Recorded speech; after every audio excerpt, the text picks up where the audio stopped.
object clock, and the time in the object clock is displayed by the hands. The time shown here is 7:52. What will be the time in the image clock? Image clock, what will be the time in the image clock? This person was standing here. When he noticed on this side, the time was 7:52. बेटे सिर्फ 10th F के बच्चे नहीं पढ़ रहे, बाकी सारे student attentively सुन रहे हैं। 10th F के स्टूडेंट्स अभी बैठे ही नहीं हैं क्लासेस में। 10th D, please settle down as quickly as possible. Don't roam in the class.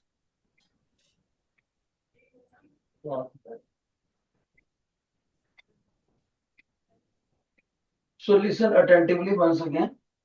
This plane mirror was there, object clock, image clock. And I asked you, what will be the time in the image clock? This was the question put to you in our last discussion. Is there any student confident enough to reply? Any student in any of the section? Yes, sir. What will be the answer, bete? Sir, 4:08. So you are saying 4:08. Am I right? Yes, sir. Okay. Listen, your answer is correct. Now let me explain for the other students how she was able to do it. Shabash bache. Remember, bete, first of all, let's take a simple example. How? Let's take, here is a clock which is mentioning the time as 6 p.m. 6 p.m. Okay, in the object clock. And if I ask you what is the time in the image clock, everybody will say, sir, at 6 p.m. it is the straight line. So, and image clock will also be a straight line. This will also be 6 p.m. This will also be 6. If object clock is stuck at 6, image clock is also stuck at 6. Always remember what is the time shown in the object clock, and what is the time shown in the image clock, object clock, image clock. The sum total of that is always 12. This is the memory tool. Sum total. You can say 6 plus 6, that is why 12. So if some student says me, sir, object clock is say 8 p.m. What will be the time in the image clock? Without any doubt, 4 p.m. Why? Because when you add them, answer becomes 12. So in the similar manner, one of your classmates was successful to solve it. She said, sir, look here, these are 7 hours, these are 8 hours. 7 and 4. How much hours it become? 11 hours. But the total should be always 12. So how much minutes are there? 52. How much minute? She has told me here 8 minutes. So 52 minute plus 8 minute again becomes a 60 minute, which can be called as 1 hour. So 1 hour is this, 11 hour already, 11 plus 1, it becomes 12. इस तरह से इस बच्चे ने question solve कर। लेकिन एक बात एक्सेप्शनल केस है, एक एक्सेप्शनल केस है, ये हमेशा 12 आएगा, बस एक केस को छोड़कर, वो एक्सेप्शन याद रखनी है। वो केस है कि ऑब्जेक्ट क्लॉक में कभी 12 ना बजे हुए, क्योंकि 12 बजने पर दोनों हैंड्स एक ही जगह पर आ जाएंगे। तो इधर 12 बजेंगे तो उधर भी 12 ही बजेंगे। तो तब उस सिचुएशन में 12 प्लस 12, तब उस अकेले एक्सेप्शनल केस में 24 आंसर आएगा। इस अकेले एक्सेप्शनल केस को छोड़कर you always have to remember what is the time shown in the object clock and in the image clock. Answer is always 12. मैं आपसे एक छोटा क्वेश्चन पूछने लगा हूं, अब सभी बच्चों को ध्यान से जवाब देना है। ओके, अब मेरे को बताओ, अगर object clock is displaying the time of 6:20, what will be the time in the image clock? Object clock 6:20 and image clock with how much? 5:40. 5:40. 5:40. Now number of replies 5:40. क्यों? क्योंकि जिस बच्चे ने आंसर दिया उसने बोला sir 20 minute and 40 minute make 1 hour और 6 hour and 5 hour makes 11 hour. 11 plus 1, the total should be according to you always 12. Okay, now you have to indicate by raising your right hand if the teacher is asking you, have you understood how to solve such questions? Raise your right hand बेटे if you have really understood. अगर नहीं समझ आया तो left hand, समझ आ गया तो राइट हैंड, दोनों में से कोई भी हाथ नहीं खड़ा करना, please leave my class. Have you understood this? मैं नोट कर रहा हूँ 10th ई में किसका हाथ नहीं खड़ा। सर ये फर्स्ट लाइन में फर्स्ट बेंच पे बच्चा बैठा है, इसको बाहर करिए प्लीज, मैंने नहीं इसको पढ़ाना। बॉयज में 10th ई, ओके डाउन। अब हम आगे बढ़ेंगे आज बेटे, शाबाश। We are going to discuss spherical mirrors। ध्यान से सुनना बेटे, ये टिपिकल आर्टिकल है spherical mirrors, और फिर उसके बाद रिफ्रैक्शन है, फिर लेंसेज हैं हमारे, right. Your attention, first of all you should be very much familiar with the terminology। ध्यान से सुनना बेटे सभी बच्चे। Suppose I have the hollow sphere, hollow अंदर से बिल्कुल खोखला है बेटे, ग्लास स्फीयर, ग्लास स्फीयर मैंने ले लिया, अदरवाइज ये कांच के बिना कोई भी ऐसी चीज का स्फीयर हो सकता है जो ट्रांसपेरेंट हो। ट्रांसपेरेंट कांच यूजुअली लेते हैं हम क्योंकि उसकी ट्रांसपेरेंसी अच्छी होती है। ध्यान से सुनना बेटे क्या क्या टीचर बोल रहे हैं। इस ग्लास स्फीयर में से मैंने इतना पोर्शन कट कर दिया, ये सारा पोर्शन बाहर निकल लिया बेटे। जैसे मैंने इस पोर्शन को कट करा और मैंने इस तरफ पॉलिश कर दिया, सिल्वर पॉलिश कर दिया, तो साइड अपोजिट साइड शाइनिंग बन गया, और इसको हम बोलते हैं concave spherical mirror. Concave spherical mirror याद रहे, from examination point of view अगर मैं बात करूं तो कॉनकेव मिरर इंपॉर्टेंट होता है, लेकिन लेंसेज में कॉन्वेक्स लेंस इंपॉर्टेंट होता है, वो बाद में करेंगे। और फिर एक चीज देखो, यहां से मैंने इसको स्फीयर को कट करा और इतने पोर्शन को बाहर लेकर आया। जैसे ही मैं इतने पोर्शन को बाहर लेकर आया, इस बार जो मैंने पॉलिश करा वो बेटे इधर की, तो आप देखो इसका जो एग्जॉर्टेड उभरा हुआ पोर्शन है वो शाइनिंग वाला बन गया, इसको बोलते हैं convex spherical mirror.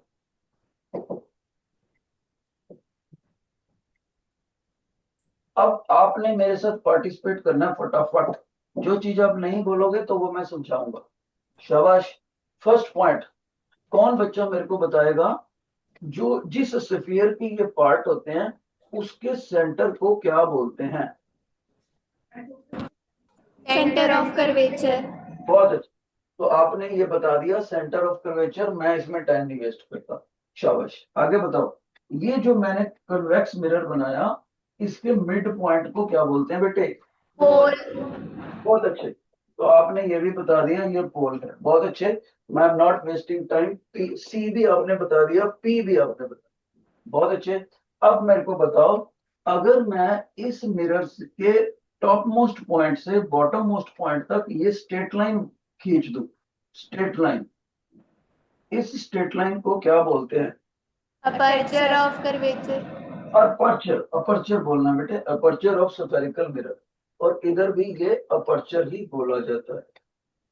Got it? अब सभी बच्चे मेरे को बताएंगे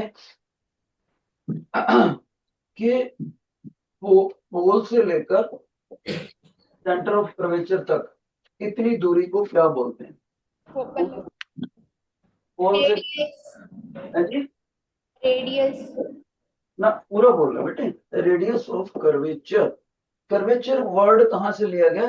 कर्व से लिया गया, यानी एक ऐसा रेडियस जो मिरर के घुमावदार पोर्शन को बताता है कि वो कितना तो घुमावदार है।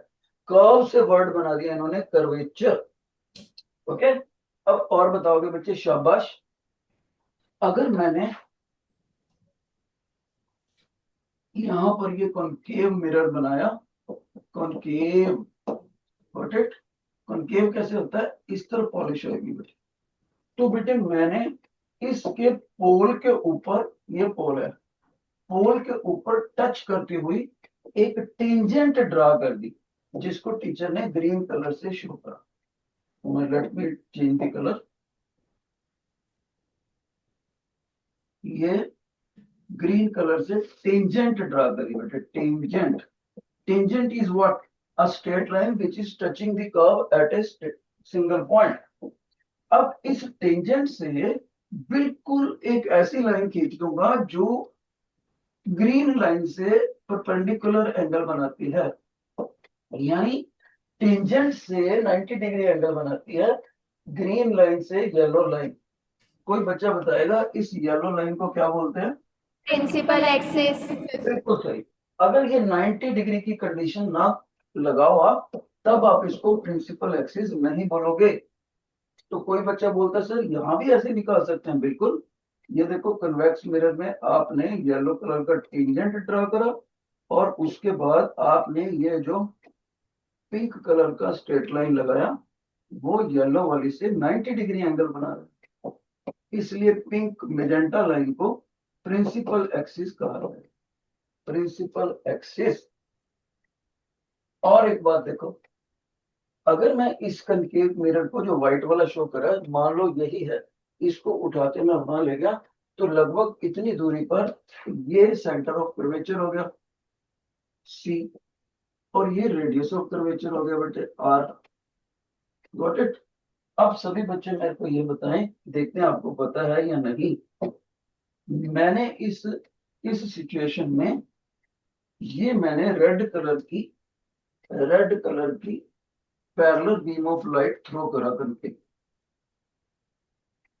Parallel to principal axis. गौर से देखो, रेड और येलो लाइन में गैप कांस्टेंट रहता है। If the gap between red and yellow color remains constant, that means the red beam of light is parallel to principal axis। बच्चे ये यहाँ पर टकराने के बाद इस जगह पर फोकस हो जाती है, एक सिंगल पॉइंट को। कौन बच्चा बताएगा कि इस सिंगल पॉइंट का नाम क्या है? Principal focus. अच्छा, इसको प्रिंसिपल फोकस भी बोल देते हैं, या अकेला फोकस भी बोल देते हैं। और ये लाइट जो अंदर को एक पॉइंट पर इकट्ठी होगी, इस प्रोसेस को क्या बोलते हैं? शाबाश। कौन सा टेक्निकल वर्ड यूज करेंगे हम कि light gets concentrated at a single point? वो प्रोसेस को क्या नाम बोलेंगे? एनीबॉडी? Sir convergence. शाबाश, आपको कहना चाहिए कन्वर्जेंस। ओके, अब सबसे कीमती बात, अब देखते हैं कौन बच्चा बताता है। जो बच्चा अब बता दे, कितने सेक्शन है? 1 2 3 4 5, 5 सेक्शंस में वो बेस्ट बच्चा है जो अब बता दे। कौन बच्चा मेरे को ये बताएगा कि ये कॉनकेव मिरर लाइट को एक पॉइंट पर फोकस क्यों कर देता है? वाई? कन्वर्जेंस का वाई बताना है आपको। Anybody among 5 sections? बेस्ट बच्चा होगा जो बता दे। कंपटीशन, ये टीचर ने बता दिया, आपने मान लिया, लेकिन ऐसा होता क्यों?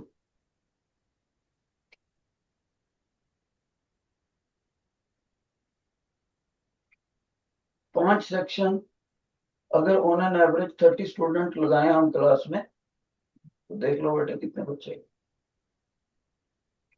कोई नहीं बता रहा। दिस इज वेरी इंपॉर्टेंट और ये पूछा जा चुका है बोर्ड के एग्जाम में। अब ध्यान से सुनना, इसका मैं आपको वाई समझाता हूँ। बेटे उस वाई को समझने के लिए पहले इधर आओ।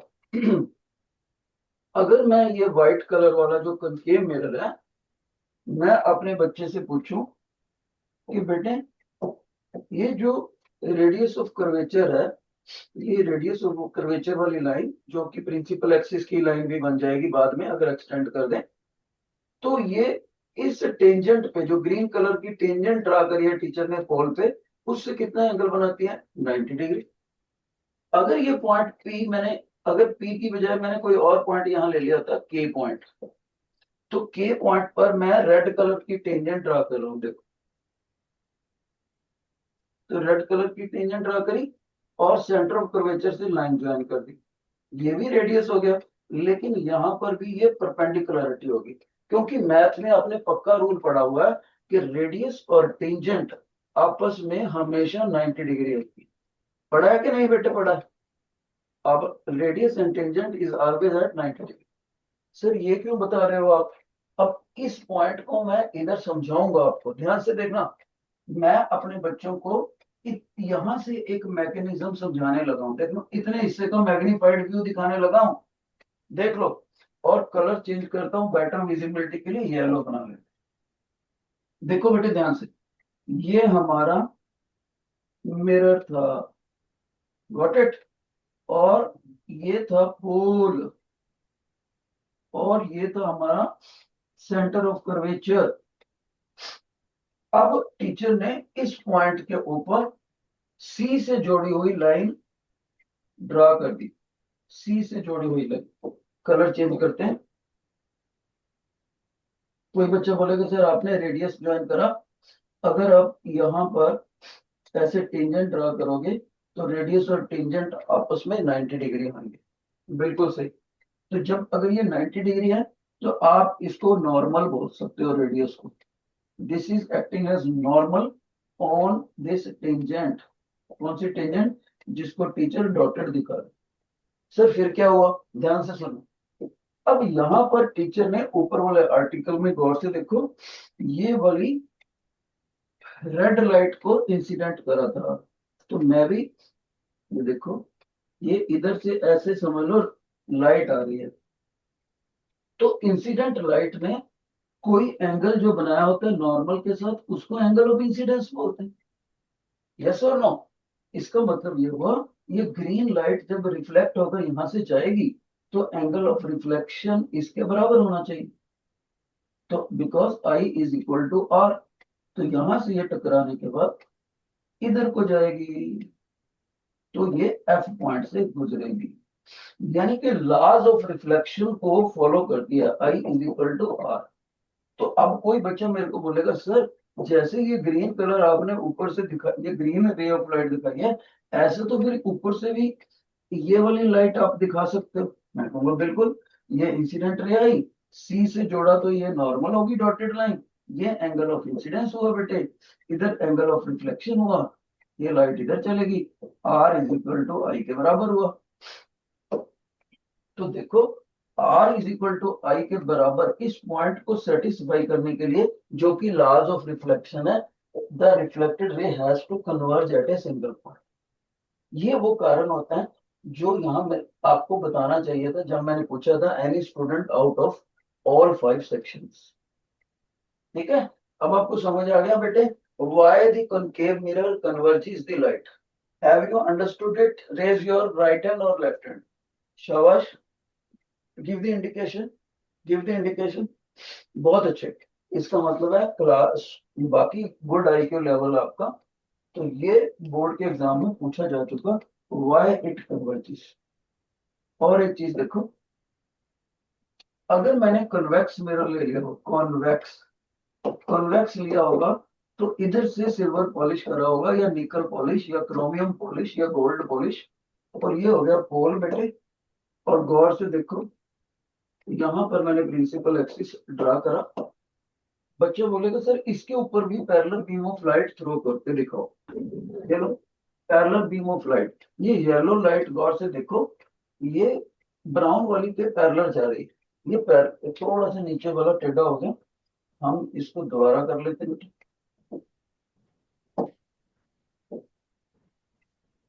तो ये देखो यहां से ये पैरेलल बीम ऑफ लाइट गई।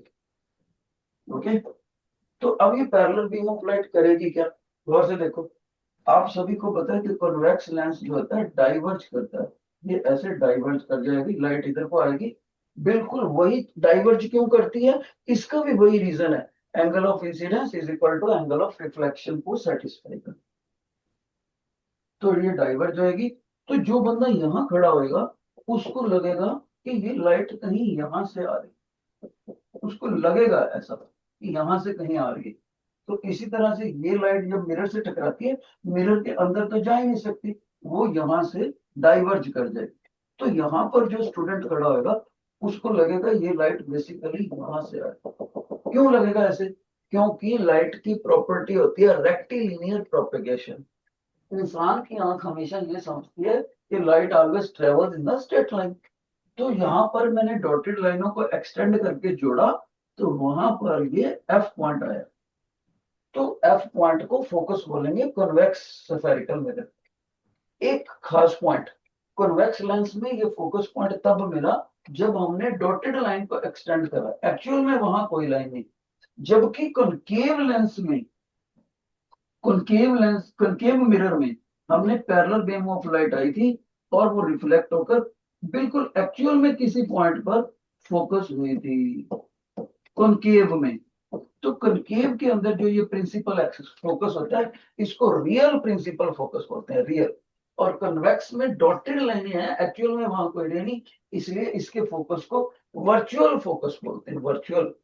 This is your virtual principal focus, क्योंकि डॉटेड लाइनें एक्सटेंड करने से मिले, वर्चुअल प्रिंसिपल फोकस। जबकि जबकि बेटे कनकेव में रियल फोकस। ओके, अब आगे बढ़ेंगे, शाबाश।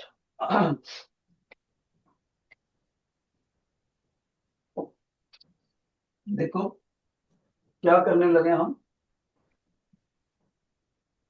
रे डायग्राम के कुछ रूल्स सीखने लगे हैं। रे डायग्राम, अगर ये रे डायग्राम के हमें रूल्स ना पता हो तो आपको क्वेश्चंस नहीं होंगे।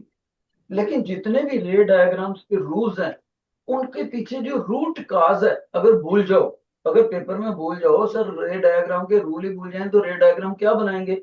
अगर ये पेपर में भूल जाओ तो एक ही बात याद रख लेना, angle of incidence is equal to angle of reflection.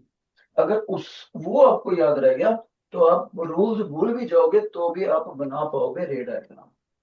तो वो कौन से रूल्स है बेटे, पहला रूल, अगर हमारा इंसिडेंट रे पैरेलल होगा प्रिंसिपल एक्सिस के, पैरेलल होगा प्रिंसिपल एक्सिस के, तो आफ्टर रिफ्लेक्शन क्या होगा, वो ray of light focus point में से गुजरेगा, गुजरेगा। दूसरा रूल क्या था, अगर हमारा इंसिडेंट रे मिरर के ऊपर टकराने से पहले ही फोकस में से गुजर रहा है थ्रू फोकस, तब बेटे आफ्टर रिफ्लेक्शन वो क्या होगा, वो रिटर्न्स वापस आएगा रिफ्लेक्शन के बाद, and it will be parallel to principal axis. वो ray of light principal axis के पैरेलल हो। ये दूसरा रूल है कुछ।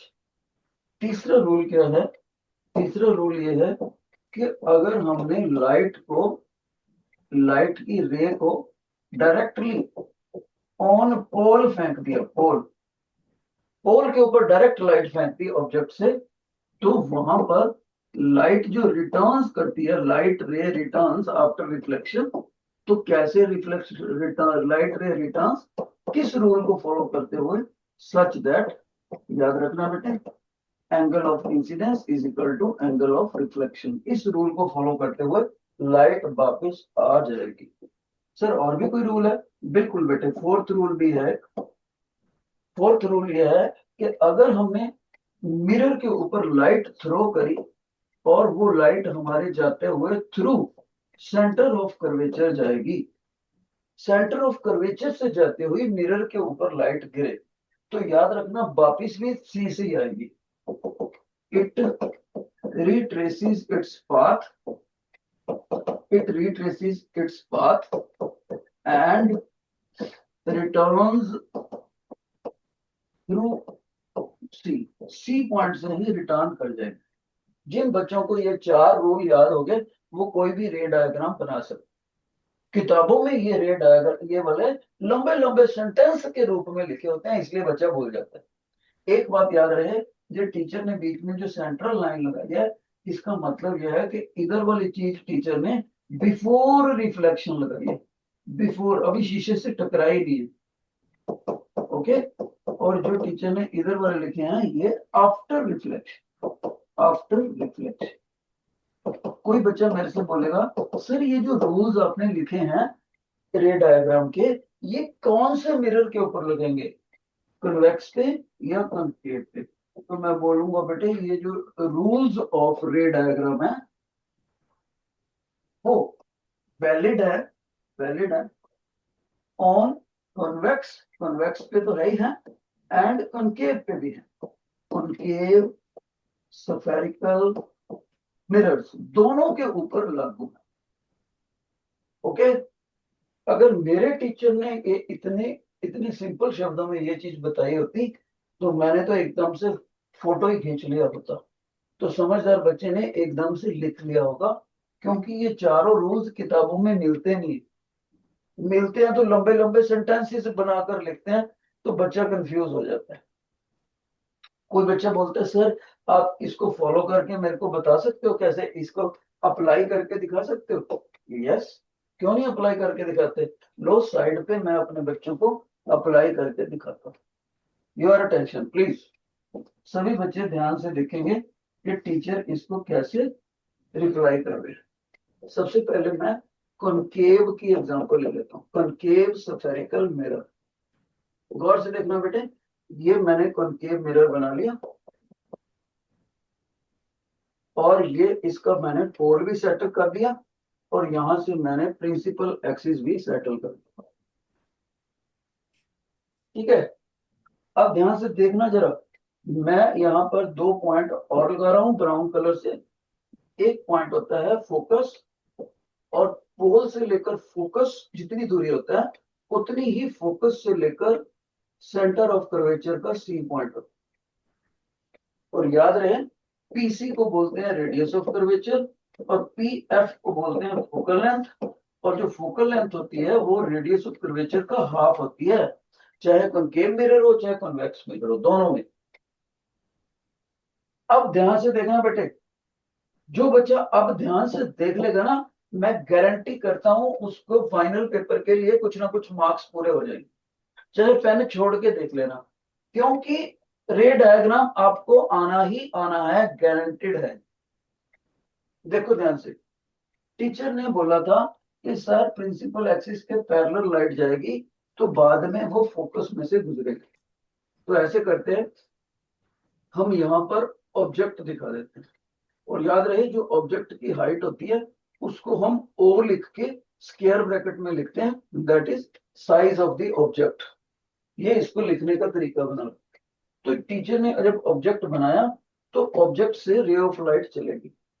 कई बच्चे तो इसी पे बड़े हैरान हो जाते हैं, सर ऑब्जेक्ट से रे ऑफ लाइट कैसे जा सकती है? मान लो आपका ऑब्जेक्ट ये पेंसिल हो, ये पेन हो, पेन कोई सोर्स ऑफ लाइट थोड़ी है कि आप यहाँ से लाइट दिखा देते हो हमें, और लाइट तो हमेशा बल्ब से आती है। बिल्कुल सही। तो लाइट मान लो यहाँ पर बल्ब है बच्चे, तो बल्ब से लाइट इसके ऊपर टकराएगी तो सही ना, टकराने के बाद इधर जाएगी लाइट, क्योंकि ये ऑब्जेक्ट, कोई भी चीज हमें दिखाई कब देती है? लाइट में, जब उसके ऊपर लाइट पड़े। और लाइट टकरा के आंखों में भी आती है, सारी तरफ जाती है। तो इधर उधर से जो लाइट आई वो इससे टकराने के बाद मिरर में, मिरर की तरफ गई, ऑब्जेक्ट से टकराने के बाद। तो हम we are not bothered about कि ऑब्जेक्ट के ऊपर लाइट किधर से आई, इसलिए हम उसको बताते ही नहीं। हम डायरेक्ट सोर्स ऑफ लाइट से ही, सॉरी ऑब्जेक्ट से ही सोर्स ऑफ लाइट मानते हुए ये प्रिंसिपल एक्सिस के लाइट पैरेलल होते। देखो इधर देखते जाना बेटे, incident ray parallel to principal axis. कहां से गुजरनी चाहिए बेटे? रिफ्लेक्शन के बाद फोकस में से। Got it?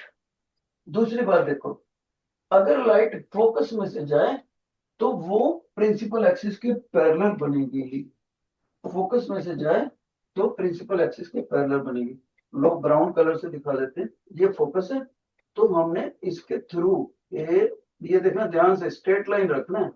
अगर आपकी रे डायग्राम में हल्का सा भी बेंड आ गया तो आपको 0 मार्क्स मिलेंगे। क्यों?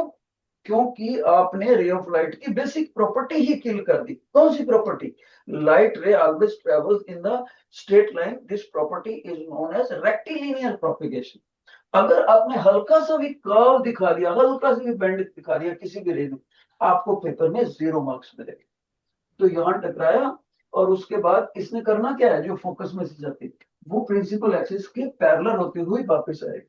प्रिंसिपल एक्सिस है ग्रीन कलर की लाइन, तो ये जो गोल्डन रे ऑफ लाइट है ये टकराने के बाद ग्रीन कलर से पैरेलल होती हुई आएगी। देखो ये चलेगी। तो यहाँ पर ये पॉइंट ऑफ इंटरसेक्शन बन गया बेटा। गौर से देखो, टीचर ने यहाँ पेन रखा है, यहाँ पर ब्राउन और येलो रेज ऑफ लाइट आपस में इंटरसेक्ट कर रही है। तो ये दोनों रेज चली कहाँ थी? From the head of the object. इसका मतलब जब हम यहाँ इमेज बनाएंगे तो यहाँ पर इमेज का हेड ही बनना चाहिए। दो रेज ऑफ लाइट का आपस में काटना जरूरी है। तो कोई बच्चा बोलेगा कि सर अगर आपने, आपके पास ये पॉइंट ऑफ इंटरसेक्शन आ गया तो आपने यहाँ पर ये इमेज भी बना दिया, और इमेज का जो साइज होता है यहाँ से यहाँ तक उसको आई से लिखते हैं, और उसको भी स्क्वायर ब्रैकेट में डालना होता है इमेज साइज। कि सर जब दो दो से ही आपको इमेज बन गया तो बाकी के रूल्स क्या करने हैं आपने?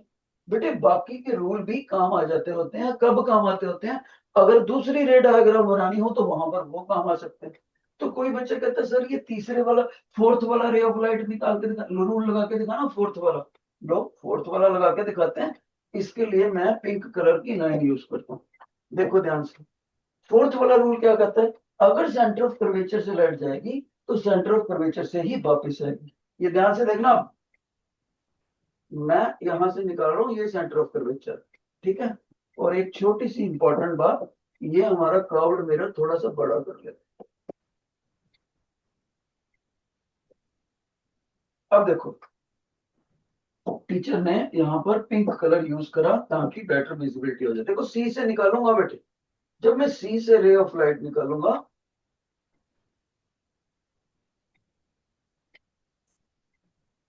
तो ये देखो गौर से देखो 90 डिग्री से टकराती है यहाँ पर, और जो 90 डिग्री से टकराए वो रिट्रेस करती है अपना पाथ। इसलिए टीचर ने पिंक वाली के ऊपर गोइंग एरो भी लगा दिया और रिटर्न एरो भी लगा दिया, एक ही रेखा यहीं से जाएगी और यहीं से वापस आएगी। यही बताया टीचर। इट रिट्रेसिस, रिट्रेसिस मैंने जिस रास्ते से गई उसी से वापस, रिटर्न थ्रू सी। तो सी आ गया। एक चीज और देखी आपने, निकली उसी पॉइंट से, पॉइंट ऑफ इंटरसेक्शन। इसका मतलब तीसरी रे ऑफ लाइट भी हमें वही पॉइंट ऑफ इंटरसेक्शन देना चाहती थी जहां पर हमने इमेज का हेड बनाया, हेड। ओके। फोर्थ बच्चा कहता है सर ये भी रूल लगा के दिखाओ, ray of light falling on the pole और I is equal to R को फॉलो करेगी। गौर से देखना, वैसे बच्चे को मैं आपको बताना चाहूं कि जब भी रे डायग्राम बनानी है पेपर में, सारी रेज बनाने की जरूरत नहीं है। बस आपके पास पॉइंट ऑफ इंटरसेक्शन आ जाए, दो रेज ही सफिशिएंट होती है। पर मैं क्यों बना रहा हूं चारों की चारों? क्योंकि मैंने अपने बच्चों को रूल्स समझाने हैं सारे के सारे, इसलिए मैं चारों बना रहा हूं। देखो, तो अब ये देखो मैं इसमें एक और रे ऑफ लाइट निकालता हूं। इस बार हम रेड कलर यूज कर लेते हैं बेटे। शाबाश, सभी बच्चे ध्यान से देखें। कौन सी? तीसरा रूल लगाने लगे। पोल के थ्रू जाएगी लाइट और I is equal to are के बराबर करती हुई आएगी। देखो ध्यान से देखना, ध्यान से देखना सभी बच्चे प्लीज बेटे। ये यहां से लाइट चली ऑब्जेक्ट से स्ट्रेट लाइन फॉलो करते हुए पोल के ऊपर टकराई।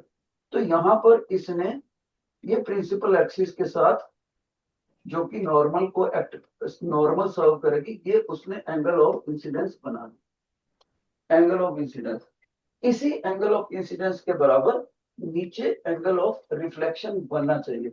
और जब यहां से ये टकरा के वापस आएगी तो यू विल बी सरप्राइज, ये उसी पॉइंट ऑफ इंटरसेक्शन से निकलेगी। तो बच्चा बोलेगा सर जिस जिस लाइन को आपने, जो एंगल आप ब्लू कलर से शो कर रहे हो शेडेड करके ब्लू कलर से, क्या ये एंगल ऑफ रिफ्लेक्शन शो कर रहे हो? बिल्कुल, angle of reflection should be equal to angle of. Got it? गौर से देखो बेटे, चारों रूल टीचर ने कनकेव मिरर के ऊपर लगा के दिखाए। जिस बच्चे को ये रे डायग्राम समझ आ गया वो कोई भी रे डायग्राम बना सकता कनकेव के। फिर से देखो, अपने आप को चेक करो। मैं तो समझता हूं जब लाइट का चैप्टर आपको करना हो तो आपको कलर्ड पेन लेकर आने चाहिए। अब अपनी डायग्राम देखो कॉपियों में कैसी बनेगी, अजीबोगरीब, बिल्कुल कंफ्यूजिंग। और टीचर की जो उसने अभी इरेज कर देनी है उसकी डायग्राम कितनी अच्छी, because he has used the multi coloured pens.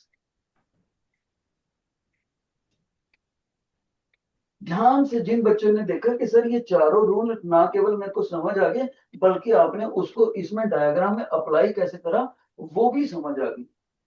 मैंने जानबूझकर इसमें एक हल्की सी मिस्टेक करी है, एक मिस्टेक है इसके अंदर, देखते हैं कौन बच्चा उसको बताता है। शाबाश, ब्रिलियंट ब्रेन। इस डायग्राम में एक मिस्टेक है, बताओ कौन, कौन सी मिस्टेक? एनीबॉडी? ये रूल्स हैं, ध्यान से देखो, इनमें एक मिस्टेक करी है टीचर ने, जो बच्चा पकड़ लेगा ना भाई वो बहुत अच्छे ब्रेन का बच्चा।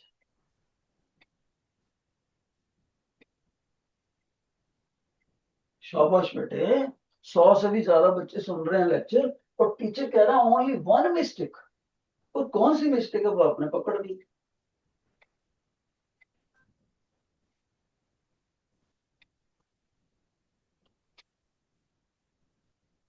चलो, अगर मैं ये पेपर में बना के आ जाऊं तो एग्जामिनर मेरे को, ध्यान से सुनना, एग्जामिनर मेरे को 5 मार्क्स की डायग्राम में से सिर्फ 1 नंबर देगा। अब तो पकड़ लो। नहीं पकड़ रहे बेटे, गौर से देखो मिस्टेक क्या है। रेड कलर जो लाइट है, रेड कलर वाली, जो रिफ्लेक्टेड रेड कलर है, वो टीचर से टेढ़ी लाइन हो गई है। देखो देखो ऐसे कर्व हो गया कि नहीं कर्व? मैंने क्या बोला था, जैसे ही कर्व होएगी मार्क्स खत्म हो जाएंगे, रेक्टिलिनियर प्रोपेगेशन किल हो जाएगी।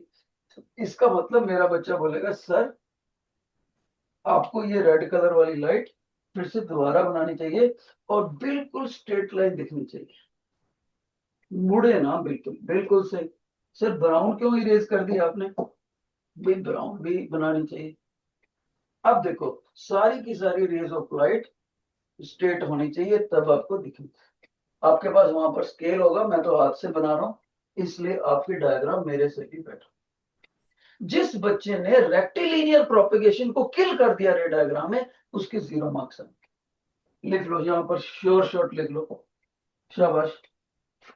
Never sacrifice rectilinear propagation property, rectilinear propagation property of ray diagram, of ray, in making ray diagram, ray diagram। Even कई बार क्लास में टीचर इसके ऊपर इंपॉर्टेंस देना भूल जाते हैं। वो करवा तो देते हैं लेकिन ये बच्चों को स्टार पॉइंट नहीं बताते। बॉक्स में लिख लेना बेटे, बॉक्स में। अगर आपने ये गलती कर दी आपने तो आपका खत्म है।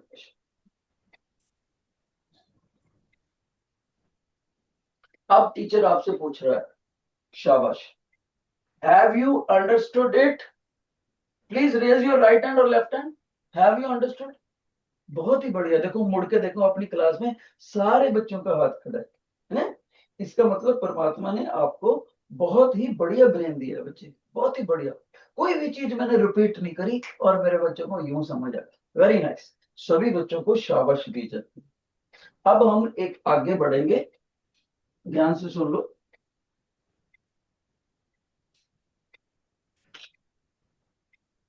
तो आगे बढ़ने के लिए क्या है, टीचर अपने बच्चों को कुछ फार्मूले बता रहा है। ध्यान से सुनना, कुछ फार्मूले मैं आपको बताने लगा हूं। अगर वो फार्मूले आप ध्यान से सुनोगे तो आपके क्वेश्चन बहुत ही अच्छे हो जाएंगे। अब मैं इन रूल्स को इरेज करने लगा हूं, बताइए। डायग्राम को रख लेते हैं।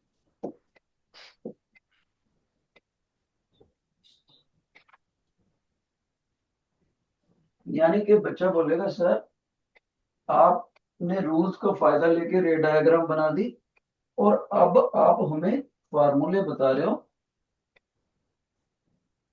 और साथ ही साथ साइन कन्वेंशंस बता रहे हो। ध्यान से सुनो बेटे, क्या बताने लगे हैं। टीचर कुछ फार्मूले बताएंगे, उन फार्मूलों को याद कर लेना है, नोट कर लेना है। लेकिन एक इंपॉर्टेंट बात, जब आपने पेपर में उस फार्मूला में डाटा पुट करना है तो उस डाटे को न्यूमेरिकल से देखकर जब आप पुट करते हो स्टेटमेंट से, तो प्लस साइन लगाना होता है या माइनस साइन लगाना होता है उस डाटे को पुट करते वक्त। उसको साइन कन्वेंशंस बोलते हैं। उनके क्या रूल्स हैं और फार्मूले क्या हैं वो मैं अपने बच्चों को समझा दूं। शाबाश। Formula chart. कोई बच्चा बोले सर ये जो फार्मूला चार्ट है ये कॉनकेव मिरर के लिए है, ये कन्वेक्स मिरर के लिए है? दोनों के लिए है, दोनों के लिए। इसलिए मैं यहां से इस हेडिंग को हटा दें ताकि आपको लगे कि ये सारे के सारे रूल्स जो हैं हमारे पास।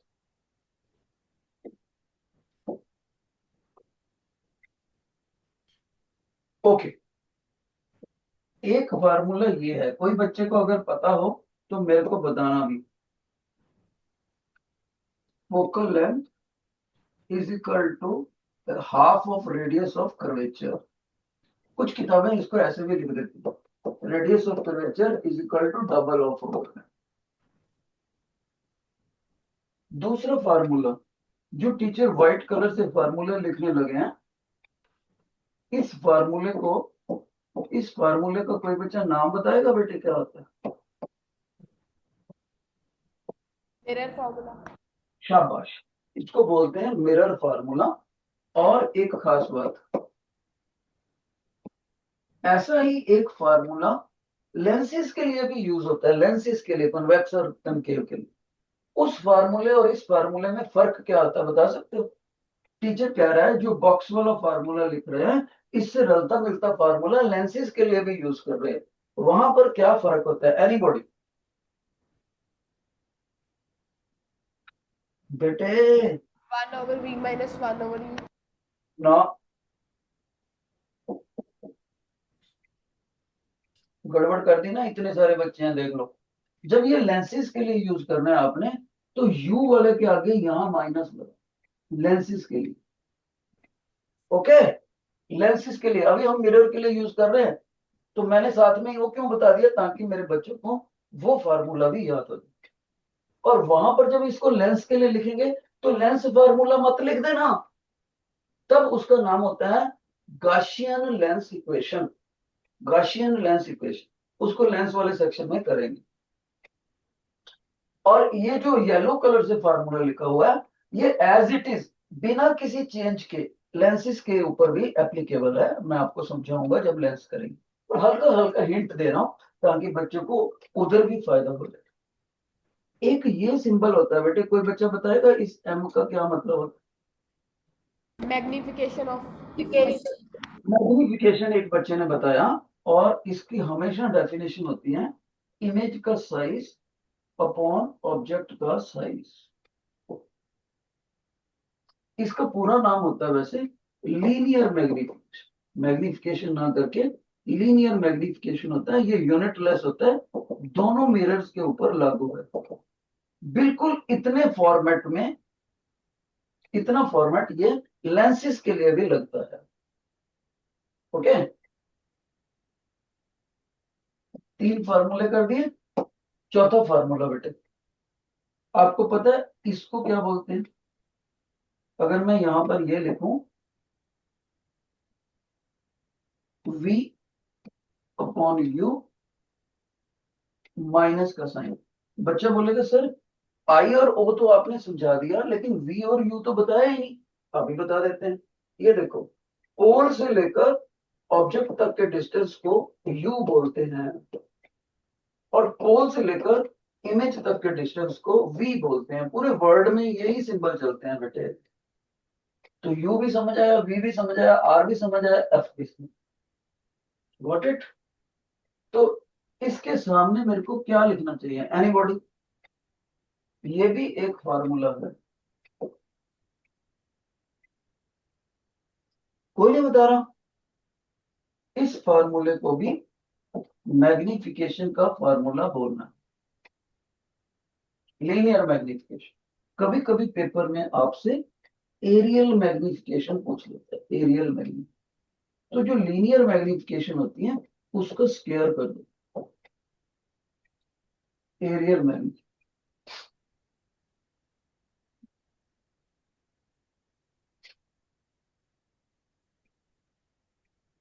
एक बात और याद रखो, अगर यहां माइनस की बजाय, ध्यान से सुनना, अगर इस जगह पर माइनस की बजाय प्लस कर दूं यहां, तो ये फार्मूला लेंसिस के लिए ट्रू हो जाएगा, लेंसिस के लिए ट्रू।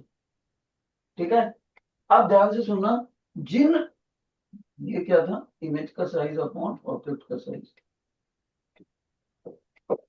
अब ध्यान से सुनना बेटे, जिन फार्मूलों के ऊपर टीचर स्टार लगा दे, ये तीनों फार्मूले स्टार वाले, ध्यान से देख लो, नीचे लिख देना, स्टार का मतलब लिख देना यहां पर। ये तीनों फार्मूले स्टार वाले, concave mirror, convex mirror, concave lens, convex lens, चारों के ऊपर एज इट इज लग जाएंगे। चारों के ऊपर एज इट इज लग जाएंगे, दोनों लेंसेज और दोनों मिरर्स के ऊपर। ठीक है? और एक बात सुनो, अब टीचर दो जगह पर रेड निशान बना रहा है, एक यहां रेड निशान बना रहा है और एक यहां रेड निशान। गौर से देखो, दो जगह पर रेड निशान बनाया टीचर, यहां और यहां। सर्कल वाला स्टार, गॉट इट बेटे? सर्कल वाले स्टार पे अगर मैं अलजेब्रिक साइन चेंज कर दूं, यानी यू के आगे कुछ साइन नहीं लगा हुआ, ये प्लस का है तो मैं इसको माइनस बना दूं, और यहां माइनस लगा हुआ तो इसको मैं प्लस का बना दूं। अगर रेड स्टार पे ऊपर मैंने साइन चेंज कर दिया, साइन चेंज कर दिया अगर, इफ, तो वो फार्मूला लेंसिस के लिए ट्रू हो जाएगा, लेंसिस के लिए ट्रू हो जाएगा। नोट कर लो कि रेड जगह पर जो स्टार लगाया, अगर उसके अलजेब्रिक साइन को चेंज कर दूं तो वो लेंसिस के लिए ट्रू हो। बेटे ये मैं बहुत कीमती बातें बता रहा हूं, तो हैरानी से आप गौर से नोट करो।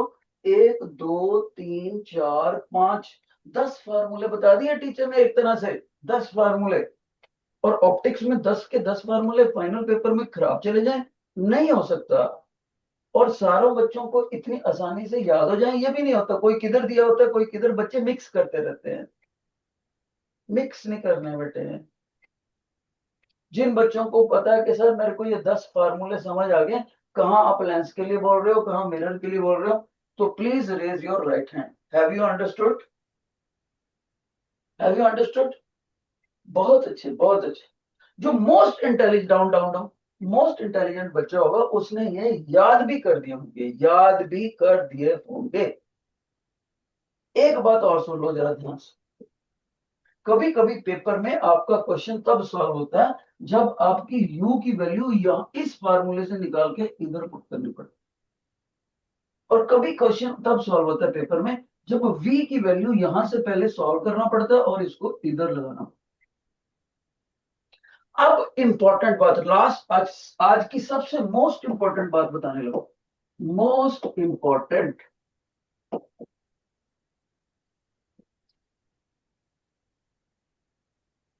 ध्यान से सुनो बेटा, टीचर ने अभी अभी क्या बोला था, जब भी आपने डाटा पुट करना है फॉर्मूले में, न्यूमेरिकल स्टेटमेंट को देख के प्लस और माइनस के अलजेब्रिक साइन के साथ पुट करना है, यानी आपको साइन कन्वेंशंस आनी चाहिए। तो मैं साइन कन्वेंशंस बताने लगा हूं, उससे भी इंपॉर्टेंट बात यह है कि बच्चों को यह नहीं पता होता किस सिंबल की साइन कन्वेंशन डालनी है किसकी नहीं डालनी। मान लो इंपॉर्टेंट पॉइंट, मान लो कोई क्वेश्चन मेरा इस फार्मूले से, मिरर फार्मूले से सॉल्व हो रहा है, गॉट इट, और मेरे को फोकल लेंथ पूछी हुई है, मेरे को फोकल लेंथ पेपर में पूछी हुई है, और यू और वी मेरे को पेपर में दिया हुआ है डाटा में। तो u और v का जो डाटा मेरे को दिया हुआ है उसका algebraic sign as per sign convention, sign convention से कैसे लेना मैं अभी बताऊंगा।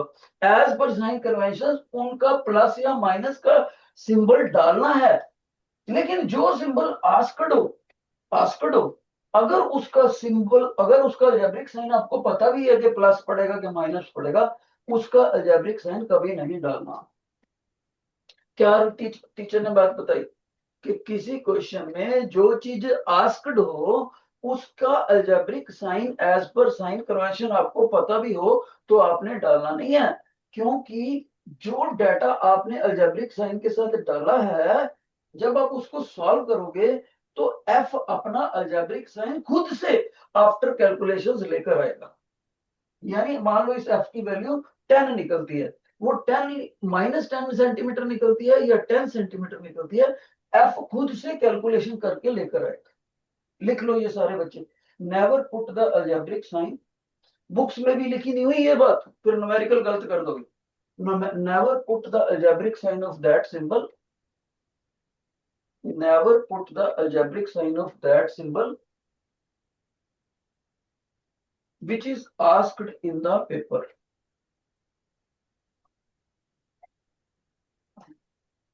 which is asked in the paper, even if you know its algebraic sign, even if you know its algebraic sign as per rules of sign convention, as per rules of sign conventions, as per rules of sign conventions।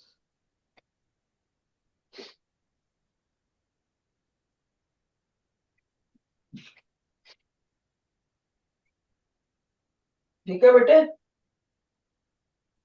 अब इसकी sign conventions में आज करें कि कल करें, time बताओ, time हो गया क्या बच्चे अपने पास? शाबाश, एक बच्चा बताओ मेरे को। Sir time is over. Time हो गया, तो ऐसे करते हैं हम इसकी साइन कन्वेंशंस की बात कल करेंगे, ओके।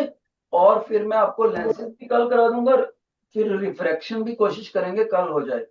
तो refraction, lenses, total internal reflection थोड़ा सा फास्ट जाऊंगा कल मैं, और कोई बच्चा एब्सेंट ना हो। एक बात और बच्चे, जिन बच्चों को लगता है कि टीचर की बात हमें समझ आ रही है तो वो प्लीज उन बच्चों को रिक्वेस्ट करो स्कूल आने के लिए जो एब्सेंट होते हैं फ्रिक्वेंटली। कई बार बच्चा एब्सेंट हो जाता है कि यार समझ तो आता नहीं है ये, अगर आपको मेरा समझ आया तो उनको भी समझ आएगा। अगर आपका कोई दोस्त एब्सेंट रहता है उसको फोन करके आप बोलो यार आ जाए, समझ आता है टीचर। जिनको आज का लेक्चर समझ आया please wave your hands like this, once again give the indication to the teacher by waving your hand. शाबाश, बाकी का काम कल करेंगे।